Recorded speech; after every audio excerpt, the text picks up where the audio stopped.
2024 ಲೋಕಸಭಾ ಚುನಾವಣೆಯ ಅಂತಿಮ ಘಟ್ಟಕ್ಕೆ ನಾವೀಗ ಬಂದಿದ್ದೀವಿ. ನಾಳೆ ಬೆಳಿಗ್ಗೆ 8 ಗಂಟೆಯಿಂದ ಇಡೀ ದೇಶಾದ್ಯಂತ ಲೋಕಸಭಾ ಚುನಾವಣೆಯ ಮತ ಎಣಿಕೆ ಪ್ರಕ್ರಿಯೆಗಳು ಆರಂಭ ಆಗಿದೆ. ಎಲ್ಲ ಅಭ್ಯರ್ಥಿಗಳ ಎದೆಯಲ್ಲಿ ಢವಢವ ಶುರುವಾಗಿದೆ. ಯಾರು ಗೆಲ್ತಾರೆ, ಯಾರು ಸೋಲ್ತಾರೆ, ಯಾರಿಗೆ ಕೇಂದ್ರದಲ್ಲಿ ಅಧಿಕಾರ, ಕರ್ನಾಟಕದಲ್ಲಿ ಎಷ್ಟು ಸೀಟನ್ನು ಬಿಜೆಪಿ ಗೆಲ್ಲುತ್ತೆ, ಕಾಂಗ್ರೆಸ್ ಗೆಲ್ಲುತ್ತೆ, ಹೀಗೆ ಅವರದ್ದೇ ಆದಂತಹ ನಾನಾ ಲೆಕ್ಕಾಚಾರಗಳ ಮಧ್ಯೆ ಈಗಾಗಲೇ ಎಕ್ಸಿಟ್ ಪೋಲ್ ಕೂಡ ಬಂದು 100% ಬಿಜೆಪಿ ಕೇಂದ್ರದಲ್ಲಿ ಅಧಿಕಾರವನ್ನು ಹಿಡಿಯುತ್ತೆ NDA ಅಂತಕ್ಕಂಥ ಹೇಳಿಕೆಯನ್ನು ಈಗಾಗಲೇ ಕೊಟ್ಟಾಗಿದೆ. ಇದಾದ ನಂತರದ ಬೆಳವಣಿಗೆಗಳು ಒಬ್ಬೊಬ್ಬರು ಒಂದೊಂದು ರೀತಿ ವ್ಯಾಖ್ಯಾನವನ್ನು ಮಾಡ್ತಾ ಇದ್ದಾರೆ. ಕಾಂಗ್ರೆಸ್ನವರು ಸಾರಾಸಗಟಾಗಿ ನಾವು ಎಕ್ಸಿಟ್ ಪೋಲನ್ನು ಒಪ್ಪೋದಿಲ್ಲ ಅಂತಕ್ಕಂಥದ್ದನ್ನು ಮುಖ್ಯಮಂತ್ರಿ ಆದಿಯಾಗಿ ರಾಹುಲ್ ಗಾಂಧಿ ಆದಿಯಾಗಿ ಹೇಳಿದ್ದಾರೆ. ಹಾಗಾದರೆ ನಾಳೆ ಇಷ್ಟೊತ್ತಿಗೆಲ್ಲ ನಮ್ಮ ಇಡೀ ದೇಶವನ್ನು ಮುಂದಿನ 5 ವರ್ಷಗಳ ಕಾಲ ಮುನ್ನಡೆಸುವವರು ಯಾರು ಅಂತಕ್ಕಂಥದ್ದು ಗೊತ್ತಾಗ್ಬಿಟ್ಟಿರುತ್ತೆ. ಯಾರ್ಯಾರ ಹಣೆ ಬರಹ ಏನು, ಕರ್ನಾಟಕದಲ್ಲಿ ಯಾವ ಅಭ್ಯರ್ಥಿಗೆ ಗೆಲುವು, ಯಾವ ಅಭ್ಯರ್ಥಿಗೆ ಸೋಲು, ಇದೆಲ್ಲ ವಿಚಾರಗಳು ಕೂಡ ಗೊತ್ತಾಗಿರುತ್ತೆ. ಈಗ ಸದ್ಯಕ್ಕೆ ಎಕ್ಸಿಟ್ ಪೋಲ್ನಲ್ಲಿ ಬಿಜೆಪಿಗೆ ಅತಿ ಹೆಚ್ಚು ಮತಗಳು ಬಂದಿರೋದ್ರಿಂದ ಬಿಜೆಪಿಯ ಮತಗಣಿತ ಸತ್ಯವಾಗುತ್ತಾ ಅನ್ನುವ ಲೆಕ್ಕಾಚಾರ ನಡೀತಾ ಇದೆ.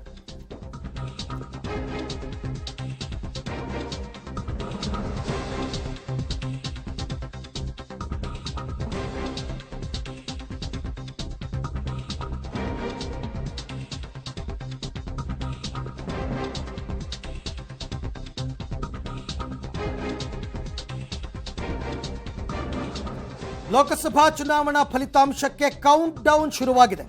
ಕಾಂಗ್ರೆಸ್ನ ಲೆಕ್ಕಾಚಾರ ಬಿಜೆಪಿಯ ಮತಗಣಿತ ಸತ್ಯವಾಗುತ್ತಾ ಅಥವಾ ಸುಳ್ಳಾಗುತ್ತಾ?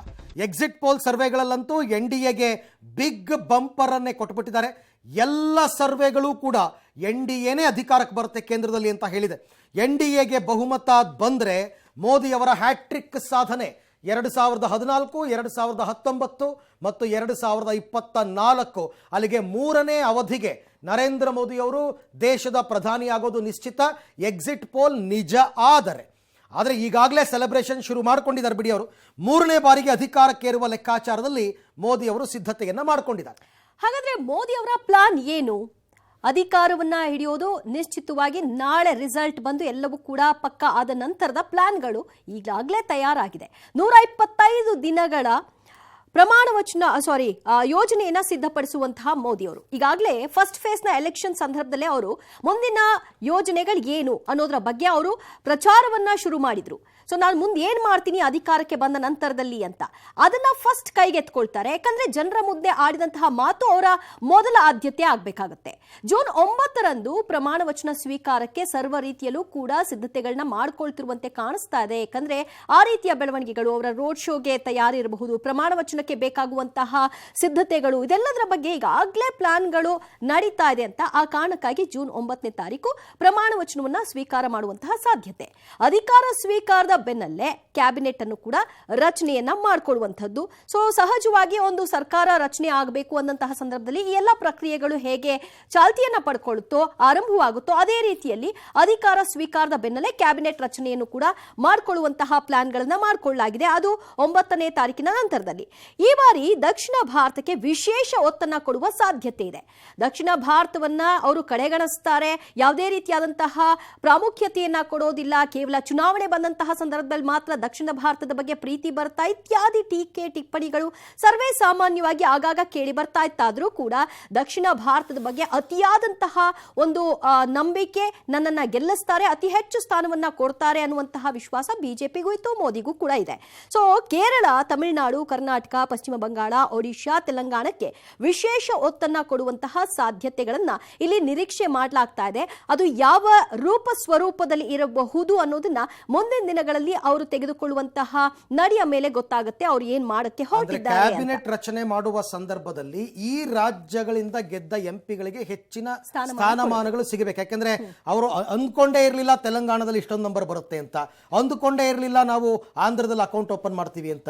ವೆಸ್ಟ್ ಬೆಂಗಾಲ್, ಕರ್ನಾಟಕ, ಕೇರಳ, ತಮಿಳುನಾಡು ಇಲ್ಲಿಂದ ಗೆದ್ದವರಿಗೆ ಮಂತ್ರಿಗಿರಿ ಸಾಧ್ಯತೆ ಅಂತ.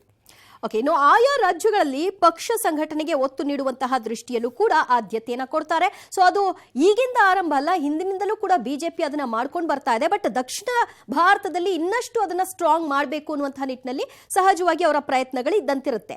ಕ್ಯಾಬಿನೆಟ್ ಬೆನ್ನಲ್ಲೇ ಇಟಲಿಗೆ ಮೊದಲ ವಿದೇಶಿ ಪ್ರವಾಸವನ್ನ ಪ್ರಧಾನಿ ನರೇಂದ್ರ ಮೋದಿ ಅವರು ಕೈಗೊಳ್ತಾರೆ. ಅದೆಲ್ಲವೂ ಕೂಡ ಪೂರ್ವ ನಿರ್ಧರಿತ. ಸೊ ಇಟಲಿಯಲ್ಲಿ ನಡೆಯಲಿರುವಂತಹ 7 ಮೀಟಿಂಗ್ ನಲ್ಲಿ ಮೋದಿ ಅವರು ಭಾಗವಹಿಸಲಿದ್ದಾರೆ. ಸೊ ಆ ಮೀಟಿಂಗ್ ನಲ್ಲಿ ಅವರು ಭಾಗಿಯಾದ ನಂತರದಲ್ಲಿ ಸಹಜವಾಗಿ ಇಲ್ಲಿನ ಗೆಲುವಿನ ಕುರಿತಾಗಿಯೂ ಕೂಡ G7 ಸಭೆಯಲ್ಲಿ ಅವರು ಮಾತನಾಡ್ತಾರೆ. ವಾಪಸ್ ಆದ ಬಳಿಕ ನಾನು ಫಸ್ಟ್ ಹೇಳಿದ ಹಾಗೆ 125 ದಿನಗಳ ಕಾರ್ಯಸೂಚಿಯನ್ನ ಅವರು ಅನುಷ್ಠಾನಗೊಳಿಸೋದು ಅವರ ಏಕೈಕ ಗುರಿಯಾಗಿರುತ್ತೆ. ಓಕೆ, ಇವೆಲ್ಲವೂ ಕೂಡ 125 ದಿನ ಮೋದಿ ಅವರು ಮುಖ್ಯಮಂತ್ರಿ ಆಗಿದ್ರಲ್ಲ ಗುಜರಾತ್ನಲ್ಲಿ, ಅವಾಗಿಂದನೂ ಕೂಡ ಎಲೆಕ್ಷನ್ಗೂ ಮೊದಲೇ ಅವರು ಮುಂದಿನ 100 ದಿನಗಳು ಏನು ಮಾಡಬೇಕು ಪ್ರಮಾಣ ವಚನ ಸ್ವೀಕಾರ ಮಾಡಿದ್ಮೇಲೆ ಅದು ಅದೊಂದು ಸ್ಟೈಲ್ ಅದು. ಹಾಗಾಗಿ 100 ದಿನಗಳ ಕಾರ್ಯಸೂಚಿಯನ್ನು ಅವರು ರೆಡಿ ಮಾಡ್ಕೋತಾ ಇದ್ರು. ಮೊದಲ ಬಾರಿ ಪ್ರಧಾನಮಂತ್ರಿ ಆದಾಗ್ಲೂ ಇದನ್ನೇ ಮಾಡಿದ್ರು. ಫಸ್ಟ್ ಟೈಮ್ ಬಂದಾಗ ಅದು ಒಂದ್ ರೀತಿ ಹನಿಮೂನ್ ಪೀರಿಯಡ್ ಅಂತ ಹೇಳ್ತಾರೆ. ಹಿಂದೆ ಮಾಡಿದಂತಹ ಲೋಪಗಳನ್ನೆಲ್ಲ ಸರಿ ಮಾಡ್ಲಿಕ್ಕೆ ಟೈಮ್ ಬೇಕಾಗುತ್ತೆ ಅಂತಾರೆ. ಸೊ ಈಗ ಅವರು 2 ಅವಧಿಯನ್ನ ಮುಗಿಸಿ 3ನೇ ಅವಧಿ ಹೋಗ್ತಿರೋದ್ರಿಂದ ಆ ರೀತಿಯ ಬ್ಯಾಗೇಜ್ಗಳಿರಲ್ಲ. ಅವರೆಲ್ಲವೂ ವೇದಿಕೆಯನ್ನ ಸಲೀಸಾಗಿ ಮಾಡ್ಕೊಂಡಿರೋದ್ರಿಂದ ಇನ್ನು ಮುಂದಿನ ಪ್ಲಾನ್ಸ್ಗಳು ಕೂಡ ಸುಲಭ. ಮೋದಿ ಅವರಾಗ್ಲಿ ಅಥವಾ ಅಮಿತ್ ಶಾ ಅವರಾಗ್ಲಿ ಇವರೆಲ್ಲ ಹೆಂಗೆ ಅಂತಂದ್ರೆ ಹಾರ್ಡ್ ಕೋರ್ ಪೊಲಿಟಿಷಿಯನ್ಸ್. ಈಗ ನಾಳೆಗೆ ರಿಸಲ್ಟ್ ಬಂದು ಇವರು ಅಧಿಕಾರಕ್ಕೆ ಬಂದ್ರು ಅನ್ಕೊಳ್ಳಿ, ನಾಡಿದ್ದು ಯಾವ್ದಾದ್ರು ರಾಜ್ಯದ ಎಲೆಕ್ಷನ್ ಇದೆ ಅಂದ್ರೆ ಆಗ್ಲೇ ಪ್ರಚಾರಕ್ಕೆ ಹೋಗಿರ್ತಾರಲ್ಲಿ. ಸೊ ಹಾಗಾಗಿ ಅವರು ಸುಮ್ಮನೆ ಕೂತ್ಕೊಳ್ಳುವಂಥದ್ದು ಅಥವಾ ಈ ಹನಿಮೂನ್ ಪೀರಿಯಡ್ ಇದನ್ನೆಲ್ಲ ಲೆಕ್ಕಕ್ಕೆ ಇಟ್ಕೊಳ್ಳೋರಲ್ಲ. ಆಮೇಲೆ ಅವರೇ ಹೇಳ್ಬಿಟ್ಟಿದ್ದಾರೆ, ಮೊದಲ 100 ದಿನದಲ್ಲಿ ಕೆಲವು ಕಠಿಣ ನಿರ್ಧಾರಗಳನ್ನ ಕೈಗೊಳ್ತೀವಿ ಅಂತಂದ್ಬಿಟ್ಟು. ಹಾಗಾಗಿ ಅದು ಯಾವ ನಿರ್ಧಾರಗಳು ಅಂತಕ್ಕಂಥದ್ದು ಕೂಡ ಅತ್ಯಂತ ಕುತೂಹಲ ಭರಿತವಾಗಿದೆ. ಏನ್ ಮಾಡ್ತಾರೆ, ಯಾಕೆಂದ್ರೆ ಒಂದು ಗಿಫ್ಟ್ ಅನ್ನ ದೇಶದ ಜನತೆಗೆ ಅವ್ರು ಕೊಡಬೇಕು. ತುಂಬಾ ನಿರೀಕ್ಷೆ ಇಟ್ಟು ಮೋದಿಯ ಮುಖವನ್ನೇ ನೋಡಿ ಜನ ವೋಟ್ ಹಾಕಿದ್ದಾರೆ ಅಂತಕ್ಕಂಥ ಮಾತುಗಳು ಕೇಳಿ ಬರ್ತಾ ಇದೆ. ಏನು ಒಂದು ಲೈನಲ್ಲಿ ಹೇಳ್ರಪ್ಪ, ಬಿಜೆಪಿ ಗೆಲುವಿಗೆ ಏನು ಕಾರಣ ಅಂತಂದ್ರೆ ಮೋದಿ ಅಂತ. ಸೊ ಹಾಗಾಗಿ ದೇಶದ ಜನತೆಗೆ ಒಂದು ಗಿಫ್ಟ್ ಕೊಡಬೇಕಲ್ಲ, ಅದಕ್ಕೊಂದು ದೊಡ್ಡ ಪ್ಲಾನ್ ಅನ್ನ ಮಾಡ್ತಾರೆ. ಎಲ್ಲರಿಗೂ ರೀಚ್ ಆಗುವಂತಹ ಯೋಜನೆಗಳನ್ನ ಅನುಷ್ಠಾನಕ್ಕೆ ತರುವಂಥದ್ದು. ಇದೆಲ್ಲದಕ್ಕಿಂತ ಮೊದಲು ಅವ್ರಿಗೆ ಸವಾಲಾಗ್ತಕ್ಕಂಥದ್ದು ನನ್ನ ಪ್ರಕಾರ ಕ್ಯಾಬಿನೆಟ್ ಎಕ್ಸ್ಪಾನ್ಷನ್. ಈಗ ಮೊದಲನೇ ಸರ್ತಿ ಅವರು ಪ್ರಧಾನಮಂತ್ರಿಯಾಗಿ ಪ್ರಮಾಣ ವಚನ 9ನೇ ತಾರೀಕು ತಗೋಬಹುದು, ಅಥವಾ ಅವ್ರ ಜೊತೆ ಸೀನಿಯರ್ ಲೀಡರ್ಸ್ 2-3 ಜನ ಅಮಿತ್ ಶಾ, ರಾಜನಾಥ್ ಸಿಂಗ್ ತಗೊಂಡ್ಬಿಡ್ಬೋದು. ಬಟ್ ಎಲ್ಲ ಮಿತ್ರ ಪಕ್ಷಗಳಿಗೂ ಸಮಾನವಾದಂತಹ ಅವಕಾಶವನ್ನ ಮಿತ್ರ ಪಕ್ಷಗಳನ್ನ ಹ್ಯಾಂಡಲ್ ಮಾಡೋದನ್ನ ತುಂಬಾ ಚೆನ್ನಾಗಿ ನಿಭಾಯಿಸಿಕೊಂಡು ಬಂದಿದೆ ಇಲ್ಲಿವರೆಗೂ. ಖಂಡಿತ ಆತರ ಇದಾಗಲ್ಲ. ಆಮೇಲೆ ಎಳೆದಾಟನೂ ಇರಲ್ಲ, ಇವರು ತಗೊಳ್ಳೋ ತೀರ್ಮಾನನೇ ಅಂತಿಮ. ರೈಟ್, ಮತ್ತಷ್ಟು ಮಾಹಿತಿ ಕೊಡ್ತಾರೆ ನಮ್ಮ ಪ್ರತಿನಿಧಿ ಶಬೀರ್. ಚುನಾವಣೆಯ ಪ್ರಚಾರದಲ್ಲಿ ಆರಂಭಿಕ ಹಂತಗಳಲ್ಲಿ ಆಮೇಲೆ ಬೇರೆ ವಿಷಯಗಳನ್ನ ಕೈಗೆತ್ತಿಕೊಳ್ತಾ ಹೋದ್ರು. ಆದ್ರೆ ಆರಂಭಿಕ ಹಂತಗಳಲ್ಲಿ ಅವ್ರು ತೆಗೆದುಕೊಂಡಂತಹ ಪ್ರಚಾರದ ವೈಖರಿಯನ್ನೆಲ್ಲ ಗಮನಿಸ್ತಾ ಹೋದಾಗ 100 ದಿನಗಳು 125 ದಿನಗಳು ಏನ್ ಮಾಡ್ತೀವಿ ನಾವು ಅನ್ನೋದ್ರ ಬಗ್ಗೆನೆ ಇಂತಹದ್ದೊಂದು ಪ್ಲಾನ್ ಅನ್ನ ಸಿದ್ಧ ಮಾಡ್ಕೊಂಡಿದ್ದೀವಿ ಅನ್ನೋ ವಿಷಯವನ್ನೇ ಇಟ್ಕೊಂಡು ಅವರು ಚುನಾವಣಾ ಪ್ರಚಾರವನ್ನ ನಡೆಸಿದ್ದು. ಸೊ ಈಗ ಅದರ ಬಗ್ಗೆನೆ ಹೆಚ್ಚು ಫೋಕಸ್ಡ್ ಆಗಿರ್ತಾರೆ ಅಂತ ಅನ್ಬಹುದಾ ಈ ಗೆಲುವಿನ ಘೋಷಣೆ ಆದ ನಂತರದಲ್ಲಿ?